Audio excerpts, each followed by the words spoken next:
Hello everyone, Sebastian Ortiz, free market philosopher. A priest from the SSPX told me once in London, Jesus paid taxes. And of course, I didn't want to be disrespectful or too adversarial, but it always stayed with me. This happened 6 years ago. And I really thought to myself, really? And this is what annoys me because you see, what I think has derailed the speed of the pro freedom movement, pro political, legal, economic, personal freedom movement, the libertarian movement, the anarcho capitalist movement, is this later in life liaison with conservatism. Now, is the Catholic religion of the Christian faith a form of conservatism? Yes, because there is an entire body of works developing the ethics and morality of Catholic life. Now, is the Catholic religion of the Christian faith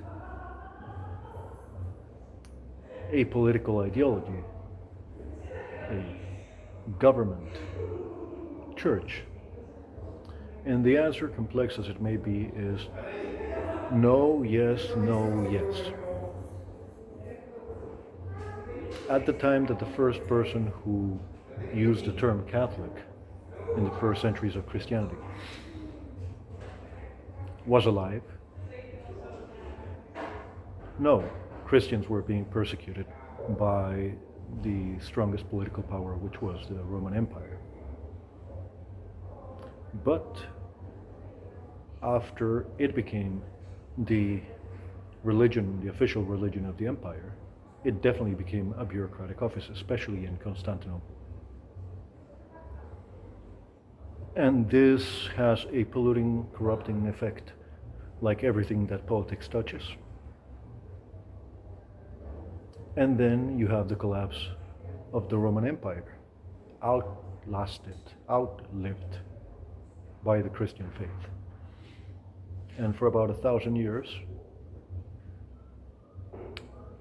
the Roman Empire's power of enforcement and compliance was decentralized in a set of emerging Germanic Christian kingdoms that were dispersed. And especially in the Latin West, the religion became more monastic, monks and nuns. And that lasted at the very least until the Peace of Westphalia, the Peace Treaty of Münster, after which you see the emergence of the modern nation state.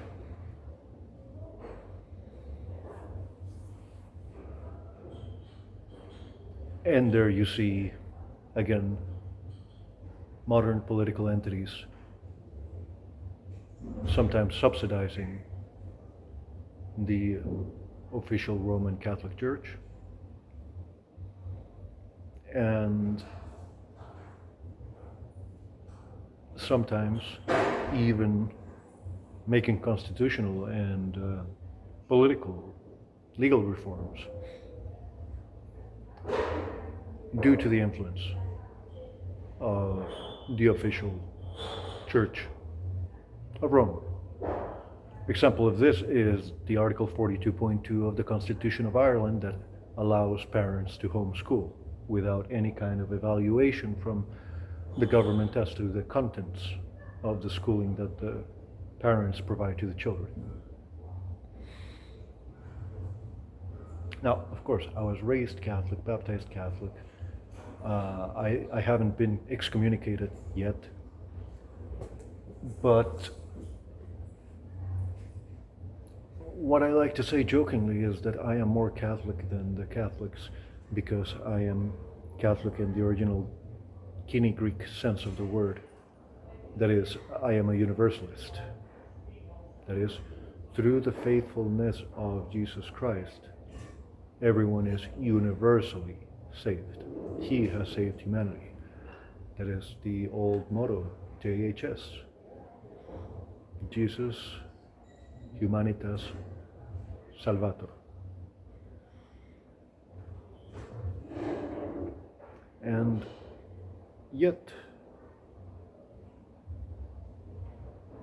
it rubs me the wrong way to call to mind being told that Jesus paid taxes. And as someone with some historical knowledge, everyone has some historical knowledge, everyone at least has some recollection of the events of their own life. My response to this is, really? What nonsense. If you read the passage of Scripture that is relevant to the robbery of the state, the robbery of taxation, my interpretation, which is not far from what the text, from the spirit of the text says, my interpretation of what the text says, as I would summarize it, is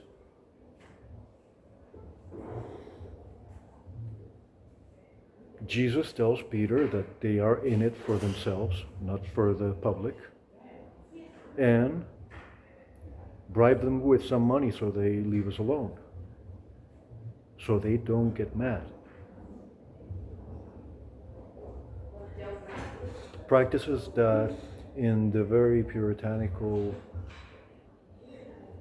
and according to globalist international organizations would be called the corruption-free countries, something that would be repudiated as corruption. And just in case that, just in the case that you're saying, no, he said to pay the tax. No, he didn't. And the fact that the silver coin, I can't remember if it was a dinare or a drachma. I think it was a dinari. But he says, go and look in the mouth of that fish, you will find a silver coin. Give it to them so they don't get angry. So this already is an extraordinary situation. The fact that it comes from the mouth of a fish. Remember, in early Christianity, the ictus fish was symbolic, meant that this was not an ordinary operation. And everything is explained. He says, well, kings and people like that, who do you think they charge taxes to? Other people or their own children? And Peter responds. And in the end, the conclusion is, give them some money so they don't get angry. You'll find it here. Bribe the taxman so he leaves you alone.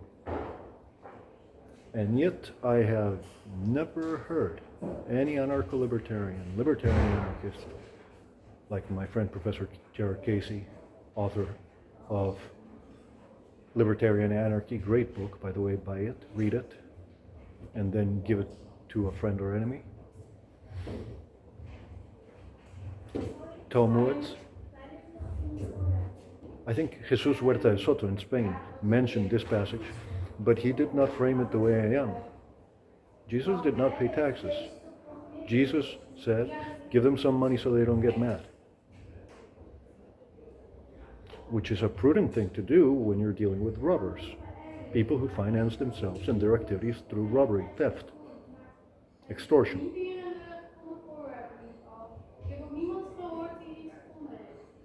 And so I just had to share this interpretation because in my 40 years of life, I don't recall, in my over 16 years of being an anarchist, I don't recall anyone ever presenting this interpretation. That he said, go and bribe a public official so that he doesn't get mad because they are in it for themselves, not for the public. This moral of the story of the passage of scripture dealing with taxation coming from the mouth of Christ has never been relayed to me in such manner. So, that is my reflection for you today. Thank you for watching.